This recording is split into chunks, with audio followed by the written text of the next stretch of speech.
இப்போ அவருக்கு என்ன பிரச்சனை? 900 கோடி அவருக்கு கொடுக்காம திமுக கொடுத்துச்சின்னு வருத்தமா அவருக்கு? அப்படின்னு தான் அவர் ஃபேமிலியில் போய் கேட்டுக்கிட்டோம். அவங்க கொடுத்து அவங்க மாமனார்கிட்ட கேட்க வேண்டியதை போயிட்டு ஒரு விவாதத்துக்குரிய விஷயமே இல்லையே அது.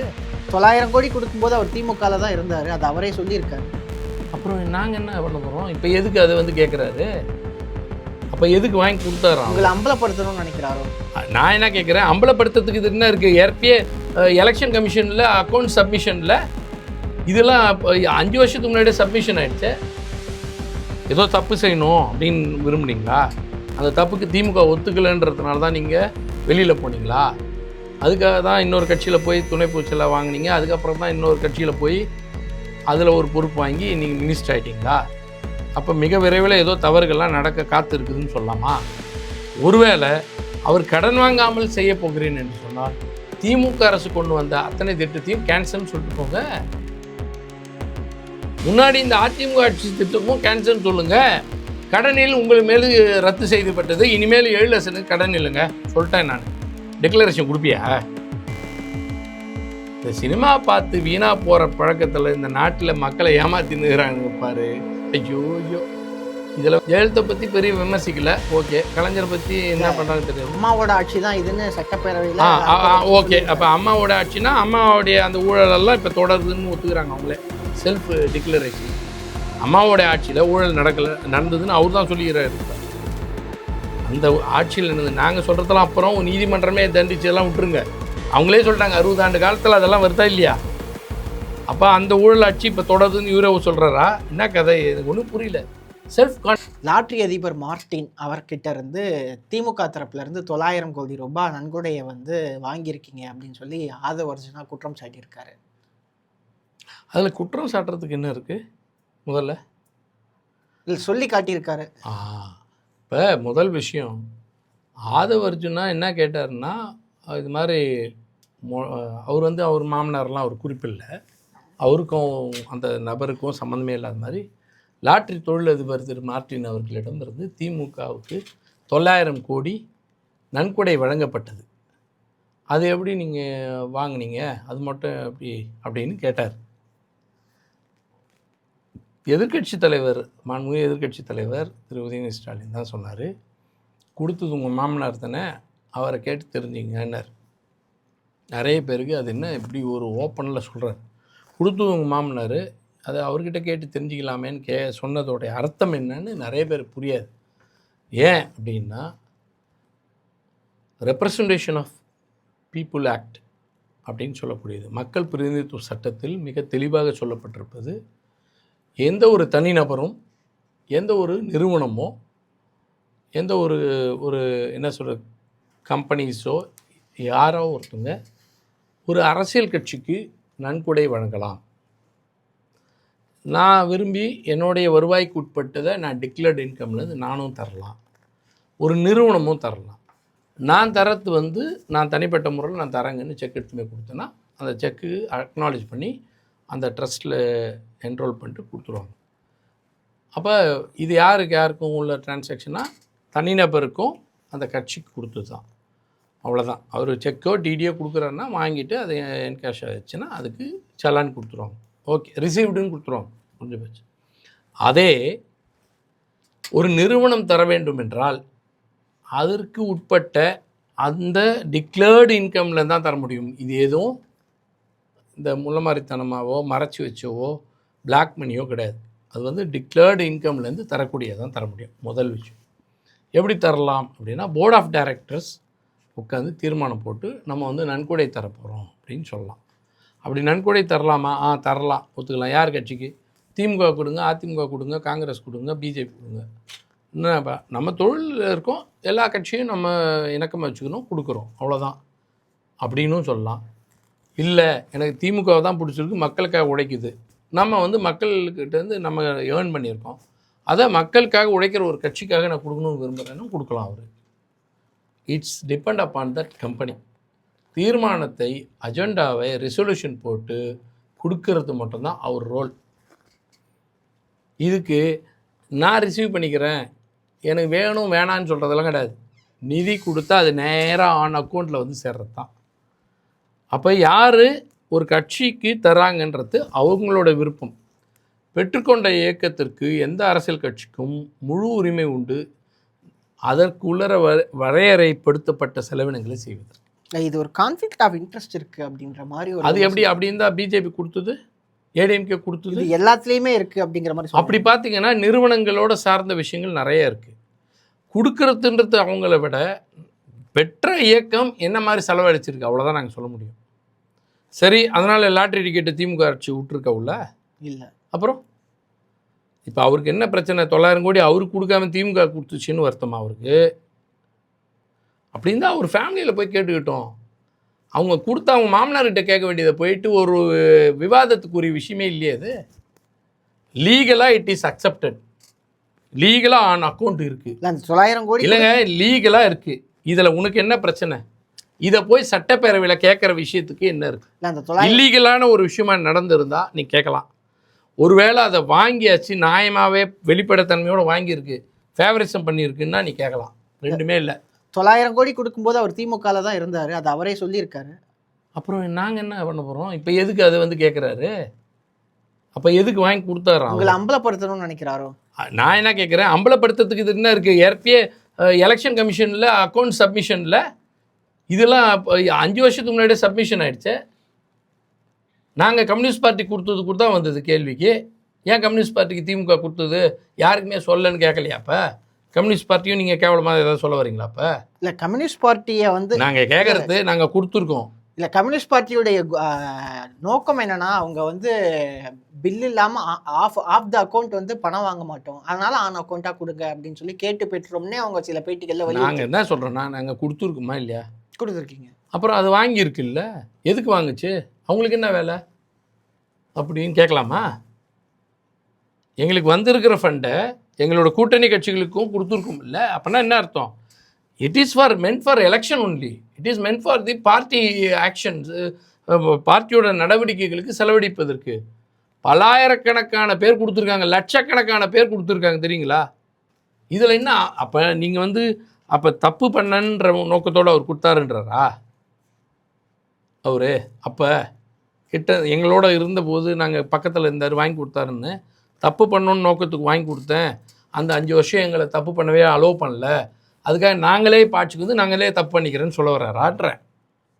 இல்லை, இந்த மாதிரி ஒரு டிரான்சாக்ஷன் நடந்திருக்குன்ட்டு சபையில் உலகத்துக்கு தெரிஞ்சிருக்கு. நான் யார் சொன்னது? 5 வருஷத்துக்கு முன்னாடி எவ்வளோ கொஸ்டின்ஸ் இதை பற்றி வந்திருக்கு, கேட்டிருக்காங்க, விவாதிக்கப்பட்டிருக்கு. விவாதங்களே எடுத்து காட்டிடுவா. 4-5 வருஷத்துக்கு முன்னாடி வந்ததே அதே டைமில் தான் கம்யூனிஸ்ட் பார்ட்டி இதுவும் வந்தது. இந்த டிக்ளரேஷன் வரும்போதே தான் கம்யூனிஸ்ட் பார்ட்டி இதுவும் வந்தது. ஆக்சுவலாக கம்யூனிஸ்ட் பார்ட்டி வந்து சப்மிஷனே பண்ணாமல் வந்தது. இந்தியாவில் முதல்ல சப்மிட் பண்ண பார்ட்டி டிஎம்கே. இது வந்து எப்போயுமே ரூல் வந்து என்னென்னா, இந்த இன்டர்வலில் 5 இயர்ஸ்க்குள்ளே ஒரு முறை கரெக்டாக அக்கௌண்ட்டை இது கொடுக்கணும்னு இருக்குது. ஆடிட்டட் ரிப்போர்ட்டை யாருக்கு? எலெக்ஷன் கமிஷனுக்கு கொடுக்கணும். எலெக்ஷன் கமிஷன் கொடுக்கணும். அப்புறம் தான் ஐடிலாம் வந்து வெரிஃபிகேஷன். எலெக்ஷன் கமிஷன் கொடுத்த முதல் பார்ட்டி வந்து டிஎம்கே. ஆன் டைமில் எப்போவுமே கொடுத்துரும். கொடுத்ததன் பேரில் வருது. எப்படி வருது? தவறுனே வரல. அதில் வந்த ரிப்போர்ட் ஓப்பனில் இருக்குது. ஓப்பனில் இருக்கும்போது தான் என்னன்னு வந்தது, கம்யூனிஸ்ட் பார்ட்டிக்கு திமுக கொடுத்துருக்குப்பா, இவங்க எதுவுமே வெளியில் சொல்லப்பான்னு வந்தது. அதுக்கப்புறம் தான் கம்யூனிஸ்ட் பார்ட்டி ஆமாம் வாங்கணும் இப்போ என்ன அப்படின்னு கேட்டாங்க. ஏன் நீங்கள் இன்னொன்று அதுக்கு எங்களுக்கான டைம் இருக்குன்னு நாங்கள் சப்மிட் பண்ணுவோம். நாங்கள் கம்யூனிஸ்ட் பார்ட்டி சப்மிட் பண்ணி திமுக கிட்ட நான் டொனேஷன் வாங்கினேன் எங்கேயும் டிக்ளேர் பண்ணல. திமுக சப்மிட் பண்ண அக்கௌண்ட்டை பார்த்து தான் கேட்டாங்க. கேட்டது பொதுமக்களோ ஊடகமோ? ஊடகத்துக்கு எப்படி தெரிஞ்சுது? அப்போல்லாம் மறைக்கப்பட்டுதா? தெரியவே தானே கேட்டது. இதை வெக்கமே இல்லாமல் இதை போய், அதாவது அறிவில்லா தன்மை இது. நீங்கள் அங்கே தான் புரிஞ்சுக்கணும். வாட் ஆக்டர்ஸ் செட், என்ன சட்டம் சொல்லியிருக்கு, அந்த சட்டத்துப்படி நடந்திருக்கா அப்படின்றத தெரிஞ்சிக்காம ஏதோ ஒரு தவறான நோக்கத்தோடு மட்டுமே அரசியலை அணுகுவதற்காக திரு ஆதவ் அர்ஜுனா செயல்படுகிறாருன்றது தான் இது நோக்கம். அப்போ நீ இருக்கும்போது 900 கோடி வாங்கி கொடுத்தது நோக்கம் என்ன? உன் பார்வையில் கேட்குறேன். ஏதோ தப்பு செய்யணும் அப்படின்னு விரும்புனீங்களா? அந்த தப்புக்கு திமுக ஒத்துக்கலைன்றதுனால தான் நீங்கள் வெளியில் போனீங்களா? அதுக்காக தான் இன்னொரு கட்சியில் போய் துணை பூச்செல்லாம் வாங்கினீங்க. அதுக்கப்புறம் தான் இன்னொரு கட்சியில் போய் அதில் ஒரு பொறுப்பு வாங்கி நீங்கள் மினிஸ்டர் ஆகிட்டிங்களா? அப்போ மிக விரைவில் ஏதோ தவறுகள்லாம் நடக்க காத்து இருக்குதுன்னு சொல்லலாமா? இதெல்லாமே உங்கள் விவாதத்துக்கு எடுத்துக்கலாம்ல. அப்போ தவறுகள்ன்றது நோக்கம் உனக்கு எங்கேருந்து வருது? சட்டப்பூர்வமாக இருக்கிற ஒரு விஷயத்தில் உனக்கு அது தப்புன்னு தெரிஞ்சிருந்தா 5-6 வருஷத்துக்கு முன்னாடி நீ வெளிப்படுத்தணுமா இல்லையா? அப்போ ஏன் வெளிப்படுத்தலை? அப்போ உங்களுக்கு சரின்னு தெரியும்ல, அது சட்டப்பூர்வமானது தான் தெரியும் இல்லை அது. அப்போ இதில் என்ன உனக்கு பிரச்சனை? ஒன்று உங்கள் மாமனார் உங்களுக்கு கொடுக்குறதுக்கு ஏதாவது பாகம் குறைஞ்சிச்சின்னு ஃபீல் பண்ணுறாரா என்னன்னு தெரியாது அவர். இல்லை அவங்க மாமனார்கிட்ட கேட்க வேண்டிய கேள்வியை கேட்குறதுக்கு அருகதையற்று இங்கே வந்து கேட்குறாரான்னு எனக்கு தெரியாது. அதனால தான் மாண்புமிகு எதிர்க்கட்சி தலைவர் மிக தெளிவாக சொன்னார், கொடுத்தது உங்கள் மாமனார், ஏன் கொடுத்தாரு உங்கள் மாமனார்கிட்ட கேளுங்கன்னு சொல்லுங்கன்ட்டார். தமிழகத்தில் செயல்பாட்டில் இருக்க ஒவ்வொரு திட்டங்கள்லையும் வந்து முன்னாள் முதலமைச்சர் இருக்கார் அப்படின்னு திமுக உறுப்பினர் பேசினதுக்கு தமிழ்நாட்டில் ஒவ்வொருத்தர் தலையிலையும் 1.28 கோடி 1.28 லட்சம் ரூபாய் கடன் இருக்குது, அதுலேயும் வந்து அவர் இருக்காரா அப்படின்னு சொல்லி நிதியமைச்சர் வந்து பதில் சொல்லியிருக்காரு.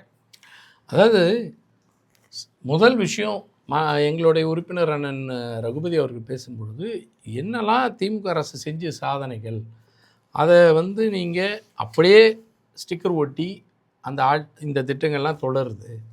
மடிக்கணினி திட்டத்தை வந்து உலகம் உங்கள் கையில்னு சொன்னால் அதை வேறு பேரில் வச்சுட்டீங்க, வெற்றி மடிக்கணினின்னு. இது மாதிரி எல்லாத்துக்கும் வெற்றின்னு மட்டும் முன்னாடி போட்டுக்கிட்டீங்க அப்படின்ற ஒரு விஷயங்களை சுட்டி காட்டுறதுக்காக எங்கள் திட்டங்கள் ஃபெயில்யூர் இருந்தால் இன்னும் நிறுத்தப்பட்டிருக்கணும், இல்லை தூக்கடாசனம்.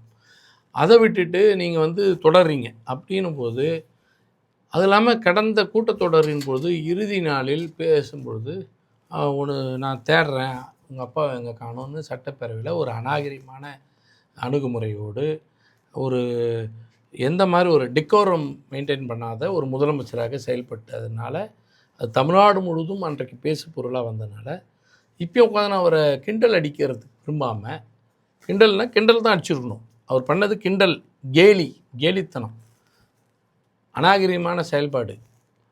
ஆனால் அண்ணன் எப்படி பேசினார்னா அதுக்கு பதில் கொடுக்கணும்னு விரும்பி இந்த டைம் தானே அப்போட இப்போ தானே சட்டமன்றம் கூடுதுன்றதுனால அவர் என்ன சொன்னார்னா, எங்கே அப்பான்னு கேட்டீங்க, அவர் வந்து அவருடைய எங்கள் முதலமைச்சருடைய எங்கே இருக்காருன்னா இந்த மாதிரி பயனாளிகள் ஒவ்வொருத்தர்கிட்டையும் இருக்கார், அவங்க நெஞ்சில் இருக்காங்க, அவங்க மனசில் இருக்காங்க, பயன்பாட்டில் இருக்கிற திட்டங்கள் இருக்குன்னு மிக நாகரிகமாக சொல்லப்பட்டது. அதுக்கு பதிலே கொடுத்துருக்கூடாது, பதிலே கொடுக்கக்கூடாது. அவங்க ஆமாம் இருக்குது, இல்லைன்னா என்ன சொல்லலாம், நீ அப்படி இருந்தால் ஏங்க தோத்தீங்கன்னு கேட்டுப்போங்க, அப்படி இருந்தால் ஏன் உங்களுக்கு ஆட்சி கொடுக்கலன்னு கேளுங்க, தப்பில்லை. அதான் அரசியல் ரீதியில் கவுண்டர்னா 1,28,000 ரூபா வந்து கடன் இருக்குதுன்னு சொன்னால் இவரெல்லாம் வந்து ஒரு ஃபினான்ஸ் மினிஸ்டர்னு சொல்கிற தகுதி இருக்கா, அறிவு இருக்கான்னு எனக்கு புரியல. இந்த 10 லட்சம் கோடி வந்து கடன் ஆயிடுச்சின்னு சொல்கிறாங்களே, இது என்ன திமுக 5 வருஷத்தில் வாங்குதுன்னு அர்த்தமா? அந்த அடிப்படை அறிவு வேணாம். காமராஜர் காலத்துலேருந்து கூட தான் கடன் வாங்கியிருப்பாங்க ஆட்சி நடத்துறதுக்கு. அன்னையிலேருந்து வாங்கிட்டு வர கடனுக்கெல்லாம் திமுக அரசு பொறுப்பேற்குமா? ரிசர்வ் பேங்க் ஆஃப் இந்தியா மிக தெளிவாகவும் இந்திய யூனியன் கவர்மெண்ட்டும் மிக தெளிவாகவும் நிதித்துறை மூலமாக வரமுறையை விதிக்கிறது. இந்தியாவில் உள்ள மாநிலங்கள் தங்களுடைய நிர்வாக செலவிற்காக கடனை பெறுவதற்கு ஒரு வரமுறையை விதிக்குது. என்ன விதி அது? வருவாயின் அடிப்படையில் நீங்கள் வாங்கலாம், you can get up to 30% off the maximum of உங்களுடைய ஜிஎஸ்டிபியை பேஸ் பண்ணி வாங்கலான்னு இருக்குது. உங்கள் உள்நாட்டு உற்பத்தி, இந்த மாநிலத்தின் உள்நாட்டு உற்பத்தியின் அடிப்படையில் இவ்வளோ வாங்கலான்னு. நான் கார் லோனு, நீங்கள் ஏதோ ஹவுசிங் லோன் வாங்குறீங்கன்னா கூட உங்களோட இன்கமோ உங்கள் ரீபேயிங் கெப்பாசிட்டி இருந்தால் தான் கொடுப்பாங்க பேங்க்கு. ஒத்துக்கிறீங்களா? மாதம் உங்களுக்கு என்ன வருவாய் இருக்கோ அதில் டேக் ஹோம் சேலரி இவ்வளோ எடுத்துகிட்டு போகணும் சட்டம் இருக்குது. வீட்டுக்கு மொத்தத்தையும் கடன் கட்டு போக முடியாது. நீங்கள் 1 லட்ச ரூபா சம்பளம் வாங்குவீங்கன்னா வீட்டு சம்பளத்துக்கு இவ்வளோ கண்டிப்பாக இருக்கணும், அது போக இருக்கிறது தான் கடன்களுக்கு ஒத்துக்கும் வங்கி. அதுபோல் அரசுக்கும் அதே தான். மாநில அரசுகள் வருவாயிலேருந்து இவ்வளோ தான் பெறலான்னு இருக்குது. அப்போ கடன் வாங்குவது என்பது மாநிலத்தினுடைய உள்நாட்டு உற்பத்தியும் அதனுடைய எக்கானமியை பேஸ் பண்ணி தான் கடன் வாங்க முடியும். நாங்கள் கடன் வாங்கினேன்னா சும்மாலாம் இஷ்டப்பட்டு வாங்கிட முடியாது. அப்போ அதுக்கான வருவாயை உயர்த்தி இருக்கிற அரசு எங்களுடைய அரசு. இந்தியாவினுடைய எக்கானமியில் டாப் 1ன்னு சொல்லி நம்பர் 1ன்னு சொல்லி அறிவிக்கப்பட்டது, டிக்ளேர்டு. நிதி ஆயோக் சொல்லப்பட்டிருக்கு எல்லா மீடியாஸ்லையும். It is a declared one. இந்திய union government has declared it. Niti Aayog சொல்லப்பட்டிருக்கு 11.13 எக்கானமி வந்து நிற்கிறான்னா எப்படி வந்திருக்கு. அப்போ ஜிஎஸ்டிபி இன்க்ரீஸ்டு. இப்போ ஜிஎஸ்டிபிக்கு ஏற்ப லோன் வாங்கு அப்படின்னு தான் சொல்லப்படுது. நான் என்ன சொல்கிறேன், இதெல்லாம் தப்பு, கடனே வாங்கக்கூடாது அப்படின்னு. கடன் நான் வாங்க மாட்டேன் சொல்லிட்டார். அவர் வீட்டிலேருந்து தான் ஸ்கீமே கொடுக்க போகிறேன்னாரு. அவர் வீட்டு பணத்துலேருந்து கொடுக்க போகிறேன்னாரு. அதெல்லாம் சாத்தியமா? முடியாது. ஒருவேளை அவர் கடன் வாங்காமல் செய்ய போகிறேன் என்று சொன்னால் திமுக அரசு கொண்டு வந்த அத்தனை திட்டத்தையும் கேன்சல்னு சொல்லிட்டு போங்க. முன்னாடி இந்த அதிமுக ஆட்சி திட்டமும் கேன்சல்னு சொல்லுங்க. நான் கடன் வாங்காமல் ஆட்சி நடத்த போகிறேங்க, வருவாய்க்கு உள்ளதாங்க நான் செய்வேன். அதனால் இந்த ஸ்கீம்லாம் எதிர்பார்க்காதுங்க பொதுமக்களே. நான் உங்களை ஏமாற்றி தான் ஓட்டு வாங்கின்னு வந்திருக்கேன். 2500 தரேன்னு சொன்னேன். படிச்சுட்டு வேலை இல்லாத இளைஞர்களுக்கு 4000 பணம் தரேன்னேன். முதியோர் உதவித்தொகையை வந்து 3000 உயர்த்தி தரேன். 6 சிலிண்டர் வருஷத்துக்கு கொடுக்க போகிறேன். இதெல்லாம் பொய் சொன்னேங்க. பொய் சொல்லி தான் ஆட்சிக்கு வந்துட்டேங்க.